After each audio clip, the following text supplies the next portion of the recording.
So this first episode, talking about the Great Law, um, I wanted to talk about some of the things that I think are important that often I think are overlooked in terms of the fundamentals about the Kayenerekowa and and what it's all about.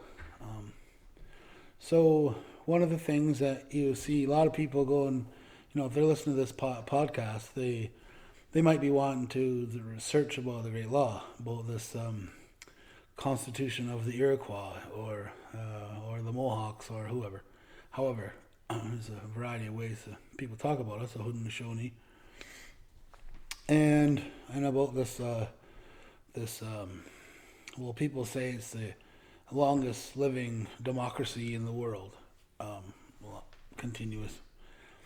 But I wanted to talk about it in a little bit different context about sort of how I was taught about it by my elders, and sort of a combination of studying the Kayenerekowa for its practical use, and also studying Kayenerekowa within the context of the language, and having the Kanenhariyo, my language, Kanenhariyo, it being one of the founding languages of the Kayenerekowa, can help give some context or understanding to the sort of meaning of things. So right away, I heard a lot of people get into funny debate or discussion or beliefs about what what it is, what we call our system for making decisions and for solving, keeping things peaceful. And they use the English translation, the Great Law, or the Great Law of Peace, and that's a really common one, the Great Law of Peace, and they'll say in the language Kayenerekowa. So that's a little bit misleading. It gives the suggestion that we'll have a law that's that it's a law, first of all, that it's like this documented sort of a set of rules that everybody's required to follow, and that if they don't, then there's some sort of punishment, or like you can't break them, kind of thing. And it's not structured like that. And it also suggests the great law of peace that is some sort of like supreme law of something. And it also suggests that it's some sort of pacifist law. When they say the great law of peace, that it's some sort of like organizing constitution of pacifists, and that's not what Kayenerekowa is. And so when you look in the language, Kayenerekowa, the word means it's describing Kayenere, Oyanere. So when you have a path of people leaving footsteps, they're walking along in the snow or on the sand or something, and they leave their footprints in the snow. You're walking along, somebody comes along behind you walking, they'll step in your footprints, and then the one behind that one will come along and walk, and so on and so forth. And after a while, you got a path, but you don't really know how many people walked on that path. They just put their feet in the footsteps that was laid down before them. And so when we talk about Kayenerekowa, what we're saying is we're talking about this great path that was left. And what's there isn't the footprints, but rather the distance and the space between each of the steps. And so when we talk about Kayenerekowa, that word is describing the space between the steps, and it's this great path that was laid down before us by our ancestors.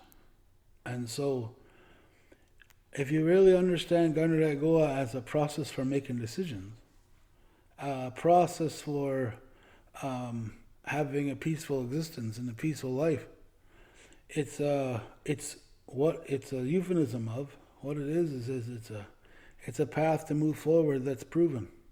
It's been done before, many, many times before you. It works. And so our laws, they often refer to them like in two contexts. They talk about them in the context of it being a path or footsteps or like it's been laid down before us.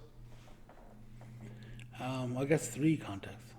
And then oftentimes there's euphemisms and there's just it's talked about like as a tree, a great law as a tree, and that its branches stick out above us and provide us with shelter. So Kanenhariyo doesn't make any reference to that tree, but as we get through this podcast, we'll talk about Kanenhariyo in a variety of ways, and oftentimes a great tree becomes part of the story, but more it is used to describe there being having shelter, that people being able to that this laws, this path that's been put before us, that if we follow it, it'll lead us in the same direction.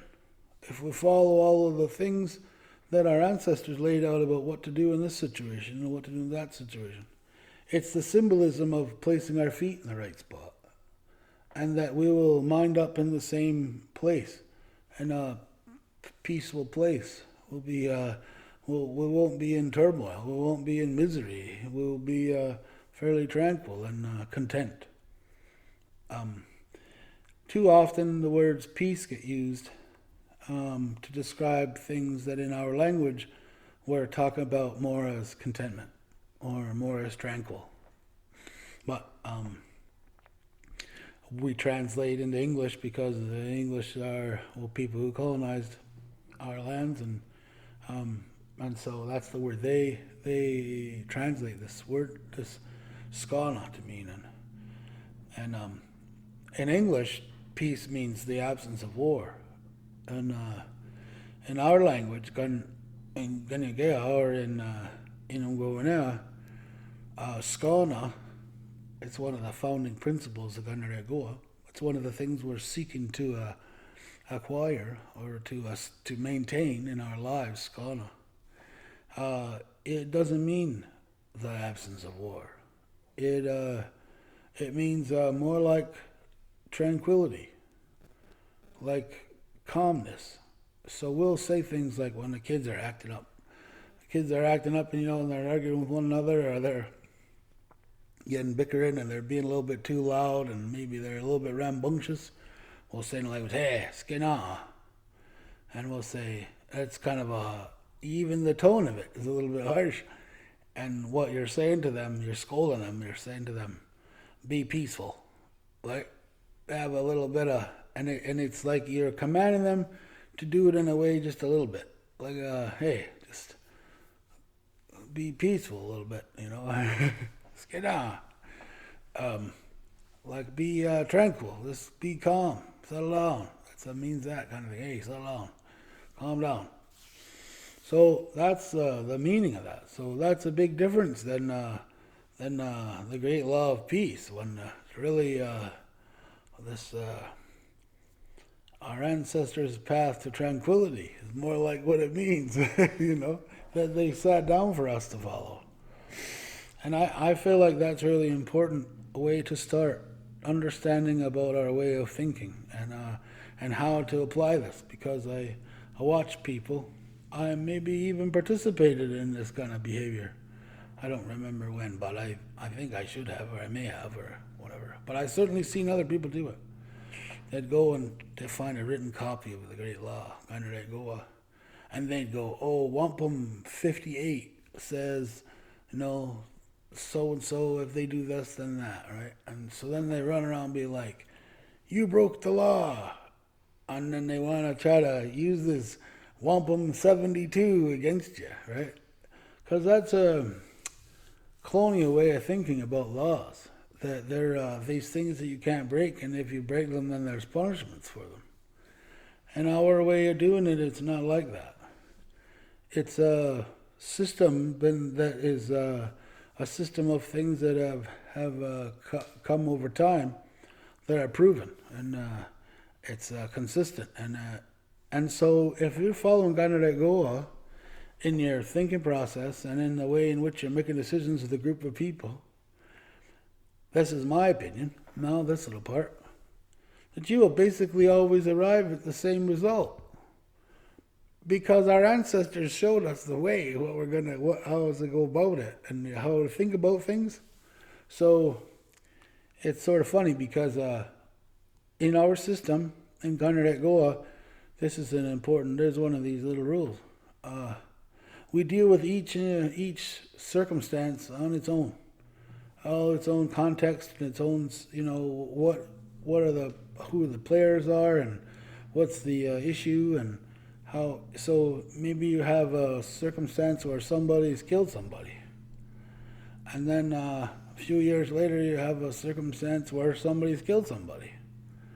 The outcome and the solution for the addressing the issue may be very different to between them, and how it gets played out in terms of how it gets dealt with can be very different, even though people follow all the same set of path, because the final outcome is that everything's going to be tranquil and everything's going to be peaceful and things are going to be okay.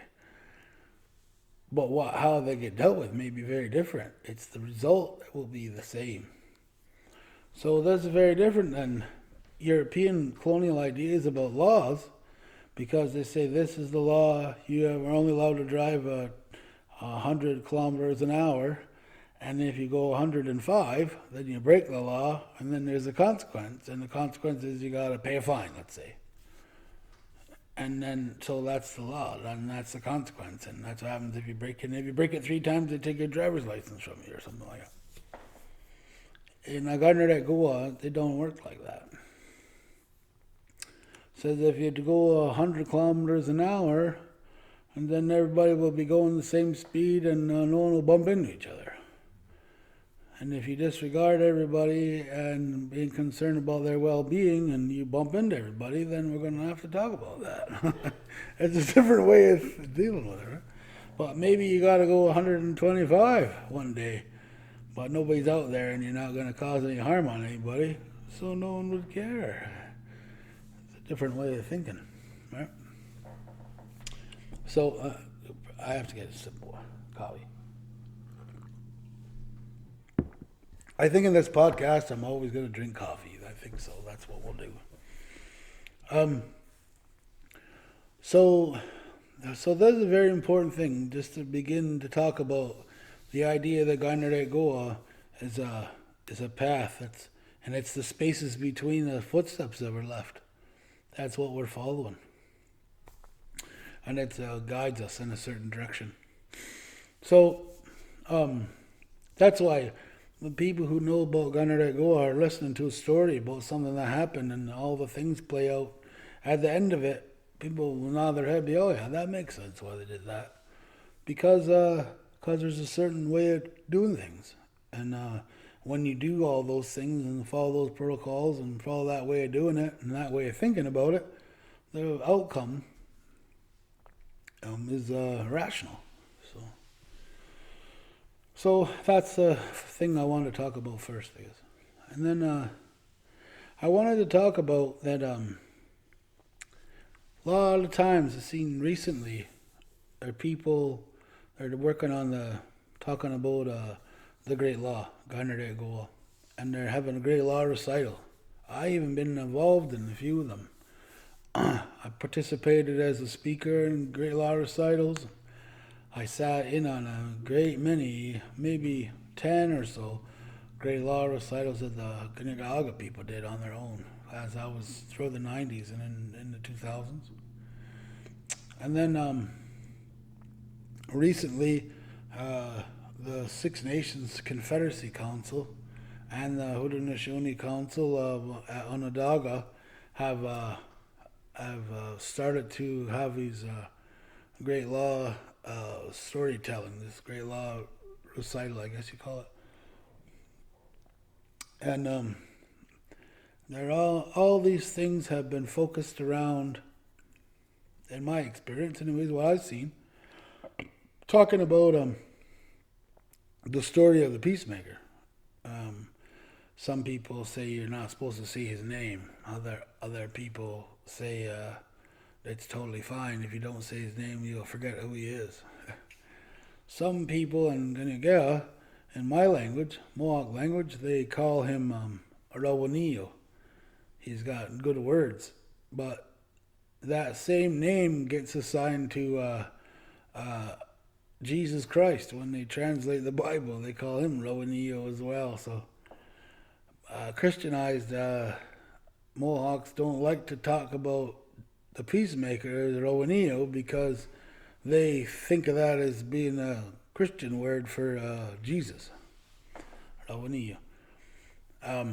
But I heard that name being used as the way to describe him when you're not using his actual name, his proper name. And my understanding is that his name is Tyendinaga, and it means he's got 2 rows of teeth in his mouth. Tyendinaga, he's got 2 rows of teeth. And anyway, so a lot of these great law recitals have been focused around the story of Tyendinaga and the formation of the Wisknilhwajage, the 5 nations. And some people call that Hudanushoni, but that's more of a new thing. We're a way of describing it. Wisknilhwajage, Dahadyahtarorum. That's the 5 nations gathering, their council. And so the formation of that confederacy, of that league. But that's not the basis or the beginning of Kayenerekowa. And so I feel like it's important, if we're going to talk about Kayenerekowa and its entirety, it's best that, at least it's best that we're able, best that I'm able to express it, but also by bringing others involved in this podcast. I want to make sure that I do the best that we're able, as thorough as possible, but I have to acknowledge the fact that life is an ever-learning thing, right? And life is an ever-learning time to learn. And so what I was taught growing up was that you're never going to learn all of it until you're done. When you know it all, that means that you got nothing more to be doing here, then you're going to pass away. So you should be, like always searching for more to learn about, more to know. So I don't want to give the impression that this podcast is, like, oh, this is the only thing there is. I'm not saying that at all. I just want to be as thorough as I can to express the depth that Kayenerekowa is, that I am aware of. So my understanding is that it starts before the formation of the league and before the Kayenerekowa. The Kayenerekowa, there are aspects of Kayenerekowa that began way long before that, and they're the footprints to our ancestors' history, right? That we follow. So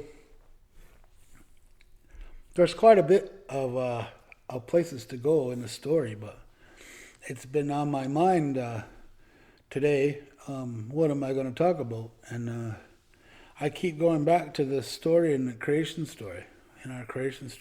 And I'm not going to tell the whole creation story in this podcast in one episode. That's craziness, because I think it takes 4 days to tell the creation story, 4 or 5 days.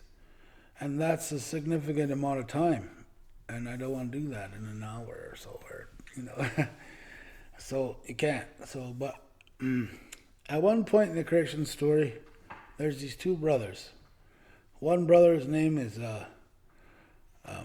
Skawiskara, and the other brother's name is Tyendinaga. And Tyendinaga is the one that we refer to as the right-handed twin.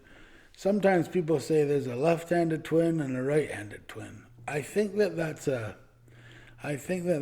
Christian influence. I don't know for sure because I don't know a lot about Christians, but I believe that they believe that right-handed people are like good people and the left-handed people are bad people. So somehow that got woven into our story, and so So the one they want to refer to as the good twin, they say, oh, well, he's right-handed. And the other one they want to be like, well, he's a little more mischievous or he's a little bad.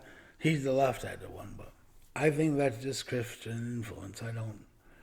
I don't know why we would talk about left-handed or right-handed because when you talk to people in the language and ask them about that, they don't really talk about being right-handed or left-handed. It's not really an important thing in our language or in our culture, so it's it seems kind of odd to make it a point to talk about it in a Christian story. So, anyways, these two brothers, they don't get along with one another, and one is they're arguing about everything's been made on the earth already. Everything's kind of fresh and new, but it's done. Human beings are made, all animals are living, doing their thing, or plants, and the rivers have all been laid out, and the lakes and everything. Now it's come to a time where they're going to divide who's going to be the overseer, the one going to keep an eye on everything, and they're arguing about that. So they decide they're going to have a contest. So they have a game. They play a game. They play a few of them. First one, they have a lacrosse game, and they fashion a lacrosse stick.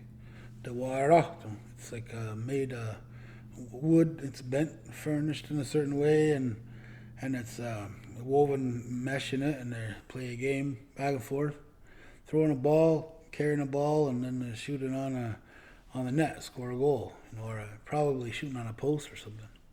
So in the story, they said they play for 3 days, and at the end of the 3 days, they're at a tie. They can't beat one another. They're at a tie, stalemate. So after 3 days, they decide to end the game. But if one of them would have won, then the winner would be the one who is going to be able to oversee the earth, or the place wherever people live, all the creation. So then they have another game, and this time there's these chickadees, and they offer up their heads, and they take off their heads, and they have a bowl, a wooden bowl made like out of I don't know what it was made out of, maybe a knot of some kind, but they got a big wooden bowl, and they put these chickadees' heads in there. I think they said there was a dozen of them, 12 of them. And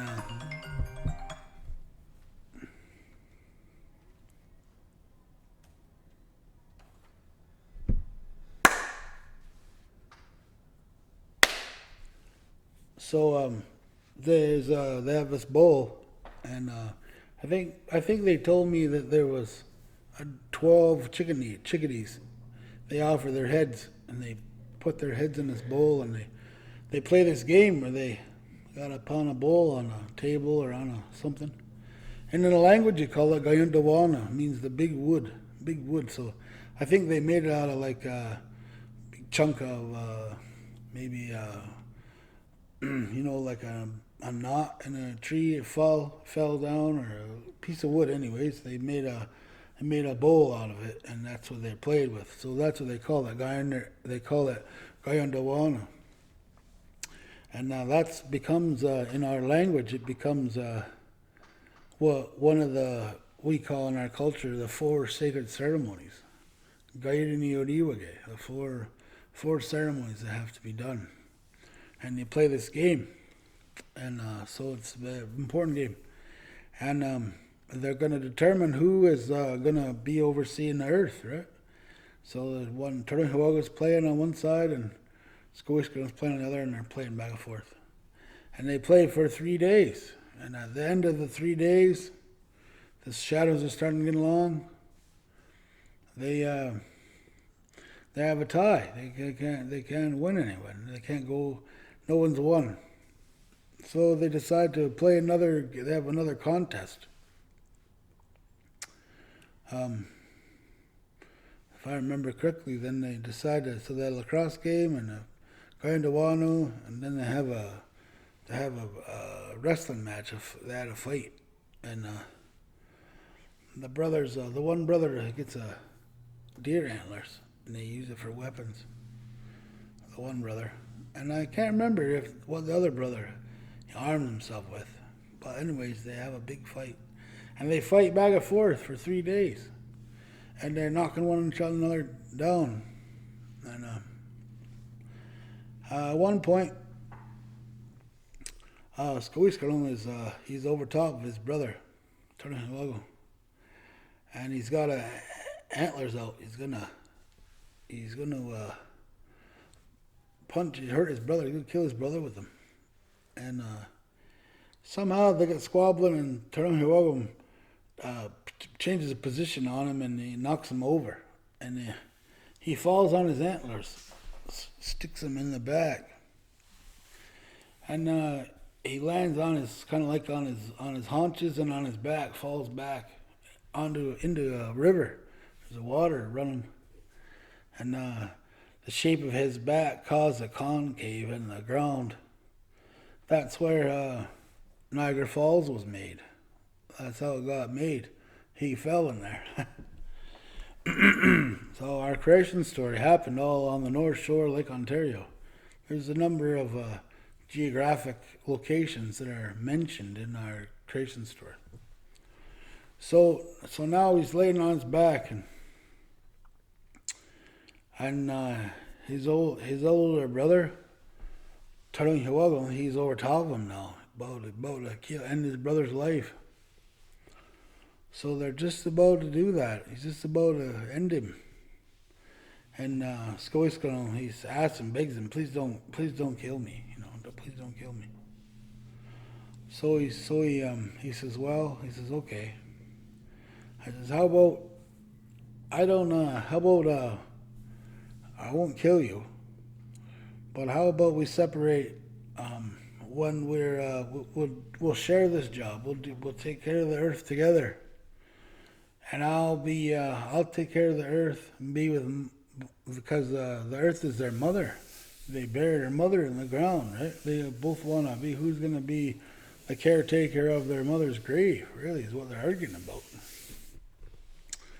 So this is a job. It's a civic duty, right? And these things are important in the story, because this indicates to us how we address when there's you're going to have a civic responsibility or duty, and you're going to determine who's going to do it. This story tells us how to do that. So then Kanenhariyo says, I'll oversee it during the daytime. I'll be here in the daytime, half of the day, half of the time. And then you will oversee it in the other half, and it'll be the nighttime. And then now we don't need to see one another. We don't need to be in each other's lives. I won't kill you, but I never want to see you again. This is what happened. So they divided it up. And from that time forward, Kanenhariyo, we call him in the language, we refer to him as Chidawa Jiha and Kayenerekowa, our eldest brother, the sun. He rises every day and he oversees the earth.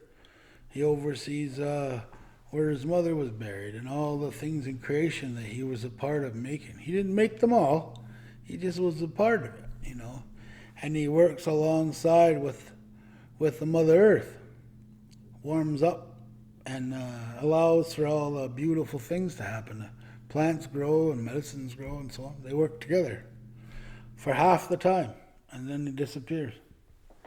And then his grandmother, they threw her head into the sky. That's the sky woman.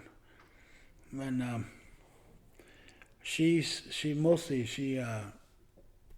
more fond of her other grandson, Skawiskarong, the one. Remember, I was saying the left-handed one, but the mischievous one, whatever. I don't know. He's here overseeing everything in the nighttime. And his grandmother favors him, so she spends most of her time with him at nighttime. Every once in a while, she'll go and visit her other grandson, and you'll see her in the sky with her son, with her other grandson, Kanenhariyo. And so you'll see that in the morning sometimes, or sometimes late as it's getting on dark. she'll come and visit her grandson. She don't hate him, but she preferences the other one. So and that's what happens. And I heard that about that growing up. When I was growing up, this is how they talked about our relationships and talk about the Christian story and who the players are.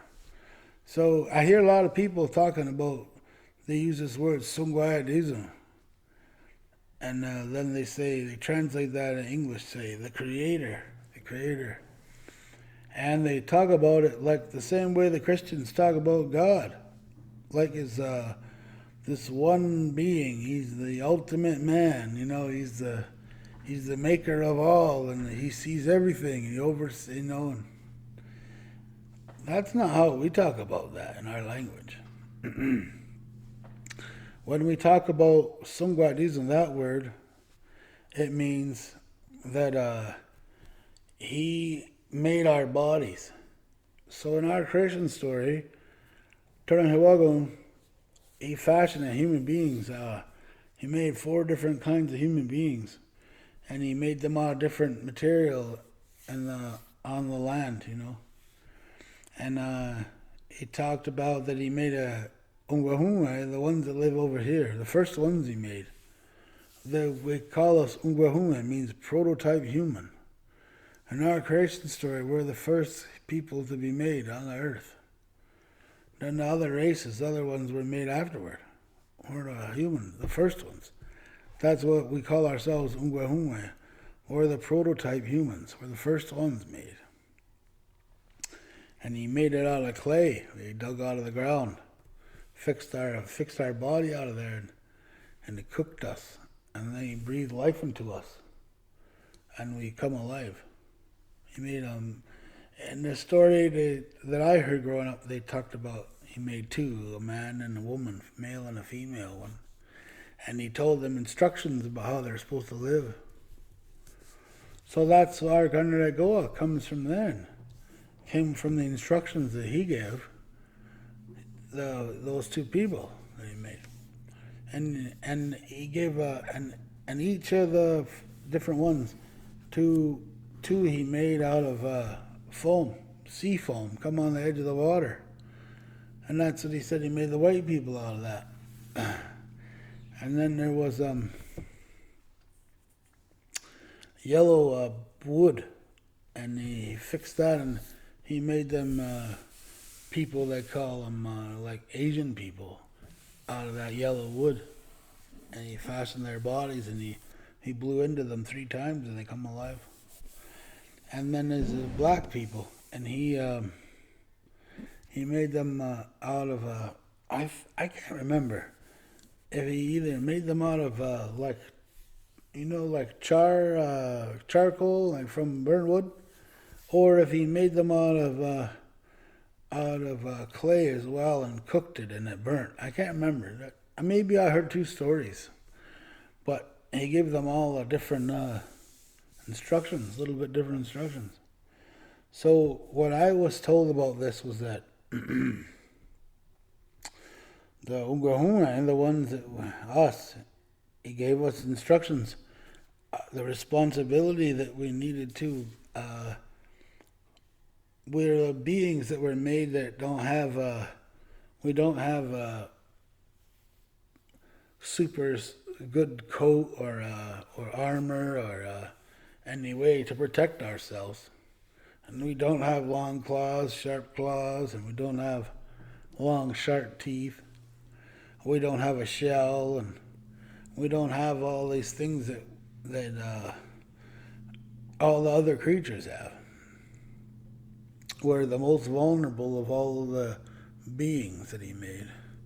We're the most vulnerable, the most easiest ones to die on their own. That he made us this way on purpose. We were made this way so that we would have to rely on all the other beings to support us and to help us.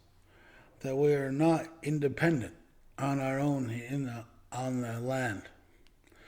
That we needed to have meat for our body to be healthy, and we needed to have plants in our body to be healthy, and fruits, and we needed to have We need furs and skin for clothing because our naked skin can't handle the environment, and we need to have all these things.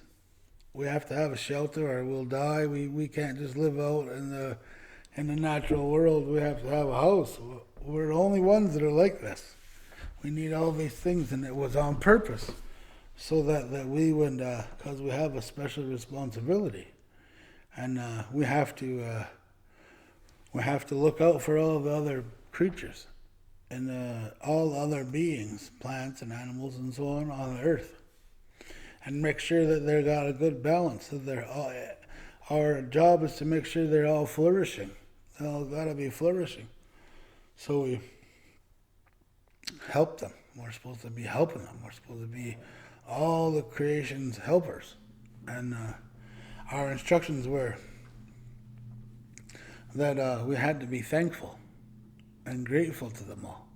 And that we every day that we give thanks and be grateful and thankful for all the beings and creatures in creation that take care of us, because we're so weak and that we're so vulnerable. And so this is why we were made the way we were.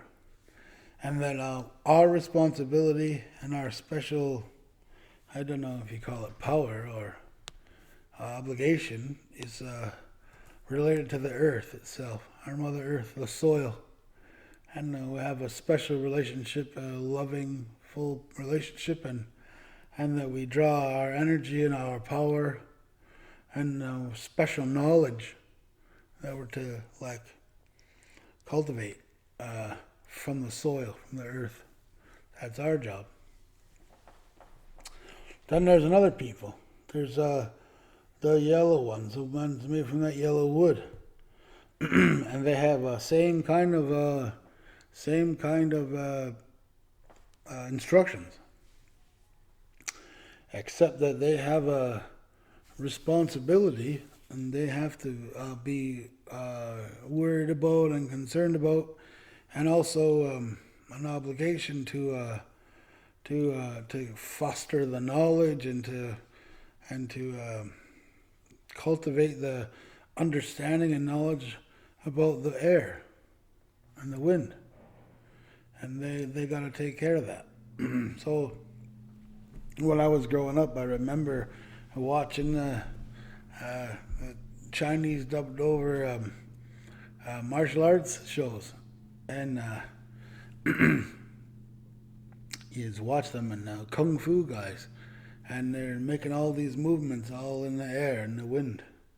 And I always thought about that story and the creation story, that the Asian people, the yellow man, he's responsible to know all about the wind and the air and everything, And I always seen them martial arts movies, and they're moving themselves in the air like that, and it does like they have a knowledge about that, and I thought that was pretty cool. And then there was them white people got made, and they made them with the sea foam, and they had similar instructions. They're supposed to be thankful to everything and have a relationship where they live in all creation, which is all the same. We're supposed to just be thankful, and that our job is to make sure where we live, the creatures and the beings and all the earth, everything's flourishing, that's doing good. That's where we're supposed to help it. That's our part to play in the ecology. When we don't do our job, the ecology gets out of this. It becomes a disarray. It's I don't want to say the word out of balance. It's not about a balance. It's about a manipulation. It's about, if there's too many coyotes, then there's not enough deer, and the rabbit starts to suffer. So that the human beings have to participate and kill off more coyotes, so now the rabbits can come up back a bit, and so can the deer.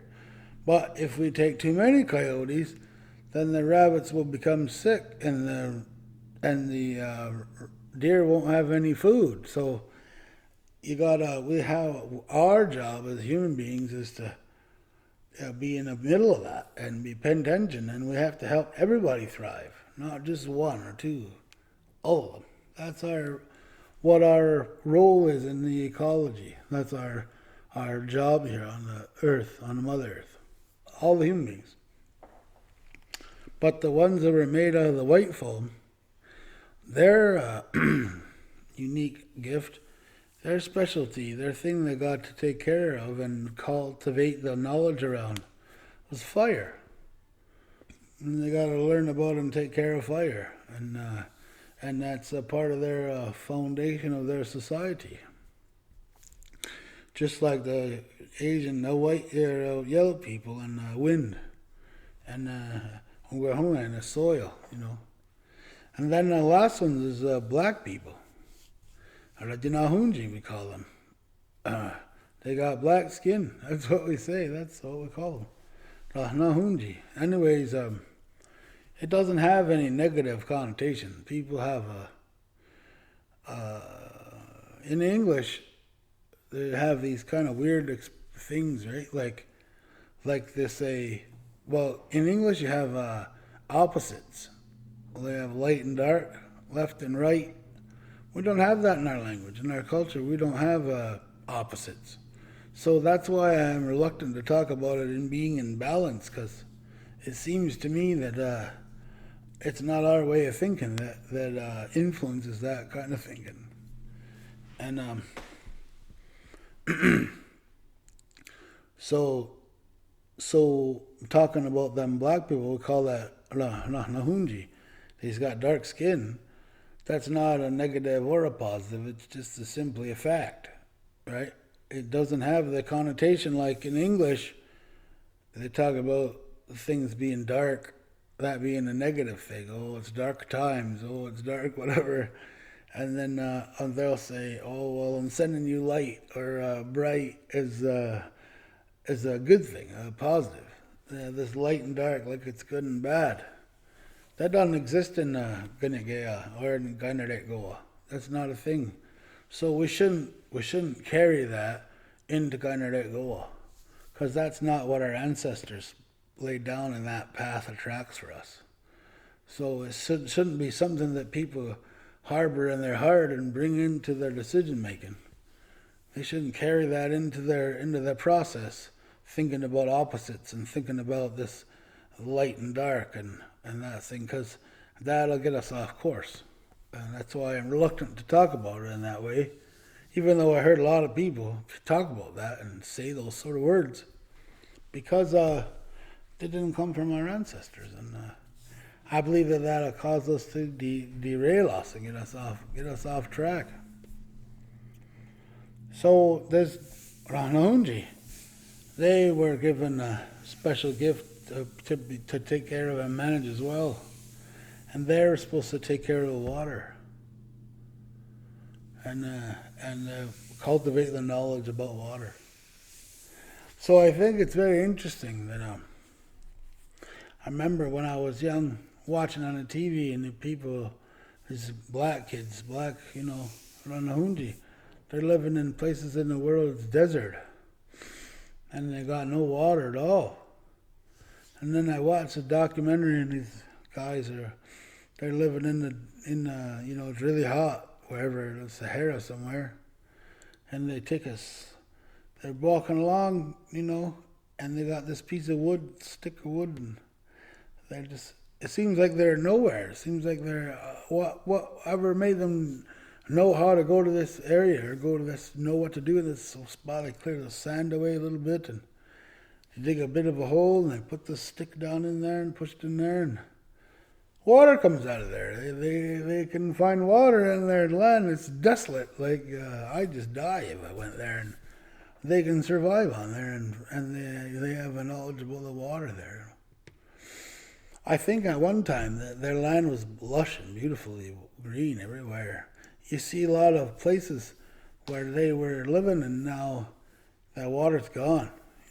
I wonder if they got off track there and lost their knowledge about that, or that was an impact of that, and then they don't have that. Just like here, our soil's dying. It's all getting eroded. Same thing, like all over the world, where the people are supposed to be taking care of their business and taking care of their part of creation, they're not doing that, and then you're seeing it die. So this is a part of how Kayenerekowa, the part that starts before all the rest of the stuff, formation of the league and the creating of the creation, creating of the Wishnu Hanjage and all that. There's these rules. These are fundamental parts of our way of thinking, and it's the steps that our ancestors left for us about a way of considering the land and considering each other and considering ourselves. It it impacts the way in which we think about things and the way in which we make decisions. So I talked quite a bit of stuff, but I want to go back to recap that. In the creation story, when the two twins are trying to decide who's going to take care of the earth, they play these games. They play lacrosse, and they play Tyendinaga, peach stone game, or a chickadee head game, whatever. And we have a modernized version of that now. We call that the peach stone game, and we take peach bits and burn them on one side. And then they had a fight. Right? They had a wrestling match, or they had a fight. So the other thing is that his brother showed compassion for him, and he didn't kill him. He chose to divide it up to stay away from one another. Right? So they came to a solution instead of one totally dominating and ending the life of the other one. It chose to divide up the space and not be in each other's space. So we can draw from the story, some inferences about how we're supposed to conduct ourselves. And so today that plays out when we have a midwinter and we have a harvest. And it can be for other things too. There's a story here at the Tyendinaga where I live here, where I grew up, about this man. His name was John Blacksnake, and they were going to make a couple of community wells. They gathered some resources together, money together, I guess, and they needed to dig some community wells. I think they were going to dig 3 of them. One of them was going to be where, it used to be a police station, and before that it was a daycare, and before that it was an Indian day school. But long before that it was a school made for the people, and there was a well there, and there was a well dug where the people could go there and draw water from on the area. They had a community well. And there was another one over on Ridge Road by this house. I believe at one time there was a gathering place there, I can't remember what they told me it was for, but there was some sort of building there, maybe a coach house or something, but they had a well there as well dug, and there was a community well. Everybody could go there to gather water. And then there was another one. It was on, this is the one that's in particular to the story, and that was right beside a little place called Purple Acres. There's a garden, a vegetable stand there, and a house. It used to be painted purple, and beside it there was another house. And in the garage of that house, there was a big well that was a handmade well, and the water never ever went bad, and it never dried up. It was really cold water there. I remember that water. Well, that well too, and this well is one of the community wells. It actually got capped a couple of years ago. I think what happened was they forgot how important it was, and so the family decided to destroy the house, and they filled the well in. It should have probably been made a community, like a historic site or something. It's important, but it didn't happen. They filled it in. It's a shame because the story. So there was couple fellows that all wanted the job. They wanted the contract to make the well, and John Blacksnake was one of them. He wanted to have a job to make the well, so he committed to make a compete in a snow snake game. And so they decided to have a whole snow snake game between all the ones that wanted the contract to dig the wells, make the well, each one. And they put up a prize, they put up a bid, what they wanted to get paid for the well. And they put that in. Each of the well makers, I don't know, there's a few of them, they competed. So, I don't exactly know how they had it organized. Maybe they had some community funds set aside, and whoever won was going to get that in addition. But these ones that are competing against each other to make the well, they put up something too, and they made some personal bets. And John Blacksnake bet that he was going to beat the other guy, no matter what. He was going to beat him. He was better snow snake. He was really bragging, and he said if he didn't win, he'd let the other guy cut his hair off. Yeah, and so anyways, they played the snow snake game, and John Blacksnake lost. And the other guy was, he got the contract to make the well. And so time come and he made the well and all that, but John Blacksnake wouldn't let him cut his hair. And he denied it. No, he was mad. And he broke his promise. He made an agreement. So I can't remember the fellow's name who beat him. His family went and talked to John Blacksnake's family, and they were upset about this. They made an agreement and they didn't keep it. So John Blacksnake's family was ashamed and embarrassed for his behavior, that he was bragging and said he was going to do this, and then he didn't do it. So they invited the family to come to the house, and to the house where John Blacksnake lives. And while he was sleeping, they went in the house, and they went there and they held the blankets down all the way around the bed, held them down on the bed so he couldn't get out of the bed. And then they cut off his braids and give them to the family. His own family did it to make good of the honor of their family that he broke. He dishonored their family.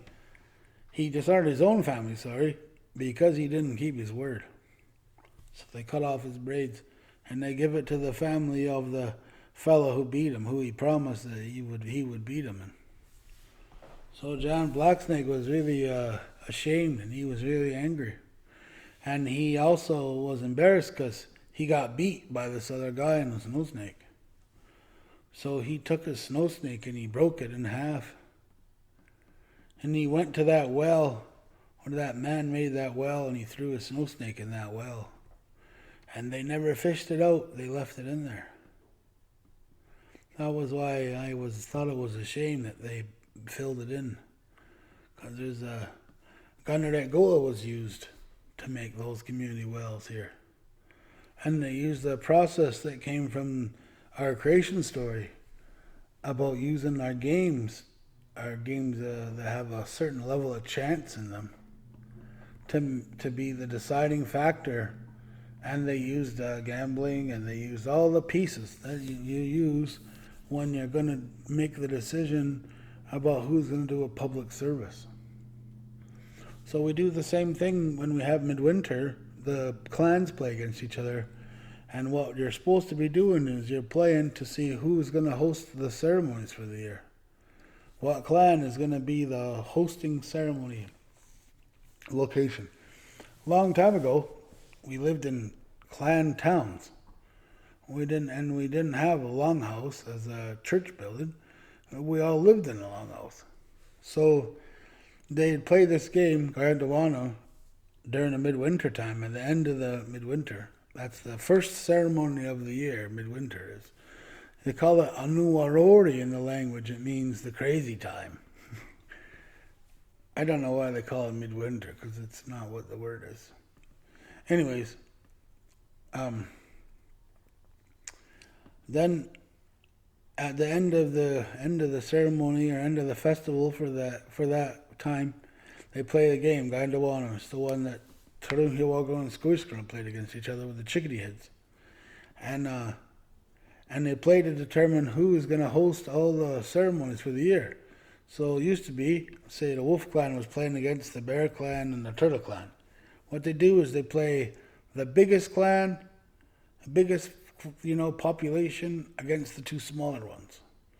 And then whoever wins is the one who's going to be hosting it. They make sure they got the space ready. So it used to be like that, and then everyone would go to that village. They'd be coming here from Six Nations even, or wherever. Come here if we won, and we'd host it. And then the next year maybe they win, and we go all the way over there. We got 12 or 13 gatherings throughout the year. This is what we do. Nowadays, each community's got a longhouse building. Well, they usually only got one, and they play the game, but it's more they're going through the motions of it because they're all going to just go back to the same building every festival. They're not going to different, this clan's longhouse or that clan's longhouse. And in most of our communities, we got division because of religion. So we've got Handsome Lake Longhouse and Kayenerekowa Longhouse. And sometimes we even got more division than that, and we're not getting along with each other and we have multiples. But they're not clan houses. So in all fairness, we should have a Wolf Clan and a Turtle Clan and a Bear Clan longhouse, and then we play against each other and who's going to host it. Everybody will go there to their longhouse, or vice versa. But that's not what's going on. But that's how we make decisions to make on how public service is going to get resolved when you got different parties that want to have they want to do the work. The winner is the one that gets the job, not the winner isn't the one that doesn't have to do the work. It's the winner gets the work, and they also get the payment. They get what they're going to get paid for that job. That's how we do it. So white people in capitalist society, I guess not just white people, just capitalist society or Western culture, I don't even know what you describe it. The colonialized people who come here, what they run is when they have a job to do, they do it different. Everybody makes a bid, and they say, we'll do it for this cheap. I'll do it for $100. And then another one comes along and says, well, we'll do it for $92. And the other one says, well, we're going to do it for $76. And then the overseer says, okay, well, we'll take the one for $76. And that's the one that gets the job, right? In our system, we don't do that. We don't do it by the lowest bidder. We do it by the winner and the loser, and they play a game. And what they're doing is usually they're a game of chance, and they'll burn tobacco and they'll ask creation to interfere and to help the side to favor the side that's got the best intentions. I've got the best intentions for to do the job. That's how we do it. So that is part of Kanenhariyo, because if in the future we come across a time where we've got to decide, are we going to get this guy to do it or that guy to do it, or this girl and this one, or whatever, then one way that we can solve that problem without people fighting with each other or bidding against one another in a way that's going to cause negativity or cause them to fight with each other is to play a game. And a game that has a certain amount of chance so that we all can live with the outcome that creation interfered. And that's okay. So if you like this podcast and you want to hear more of this sort of stuff, please check out our Patreon, become a subscriber, make a donation, like us on Facebook, like this channel on your YouTube, subscribe, and be supportive. And I'll keep making this stuff. Have a good one.